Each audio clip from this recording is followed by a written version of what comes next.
Le plus haut degré de l'amour n'est pas d'être aimé, mais de manifester la bienveillance compassionnelle. C'est un état intérieur que l'on doit d'abord offrir à soi-même, avant de pouvoir véritablement l'offrir aux autres. En partageant son expérience de la méditation de la bienveillance, le docteur Maté reconnaît qu'il dirigeait autrefois sa compassion uniquement vers les autres, tout en oubliant ce moi du passé qu'il détestait, imparfait et blessé. Or, la véritable bienveillance commence précisément par cette partie de soi que l'on a toujours cherché à fuir, à juger ou à rejeter. La bienveillance est une profonde réconciliation intérieure. Le docteur Maté souligne que personne n'est un être brisé. Sous les traumatismes et les mécanismes d'adaptation, demeure un noyau intact et complet. La bienveillance consiste alors à cesser de se regarder avec les yeux d'un juge, pour devenir envers soi-même ce parent aimant et inconditionnel que l'on n'a peut-être jamais reçu dans l'enfance.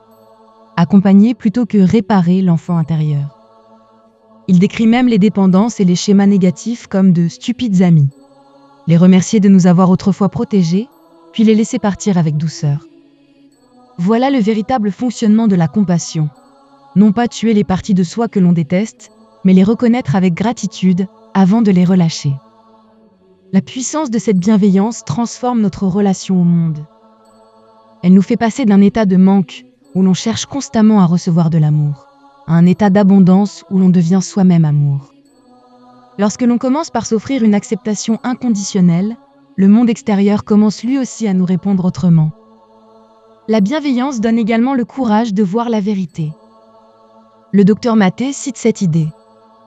Ce n'est qu'en présence de compassion que l'être humain ose regarder la vérité. Une vérité enveloppée de compassion devient libératrice plutôt que cruelle. Finalement, ce n'est qu'après avoir appris à se regarder soi-même avec cette compassion lucide que l'on peut réellement aimer les autres de cette manière, en reconnaissant leur intégrité à travers la sienne propre. Un chemin quotidien pour pratiquer la bienveillance. Chaque jour dire à son enfant intérieur « Je te vois, je suis ici avec toi ». Devenir soi-même la source de l'amour inconditionnel. Chaque semaine écrire ce que l'on a fait pour soi sans jamais s'en féliciter, afin de reconnaître ces formes silencieuses d'amour déjà présentes dans sa vie. Remercier les anciens mécanismes de protection avant de les laisser partir. Vous n'êtes pas en train de chercher l'amour. Vous êtes l'endroit même où l'amour aspire à revenir. Et lorsque vous pouvez vous dire « Peu importe qui tu es, je ne t'abandonnerai pas », alors vous touchez à la forme la plus élevée de l'amour. Cet amour n'est pas quelque chose que l'on reçoit de l'extérieur.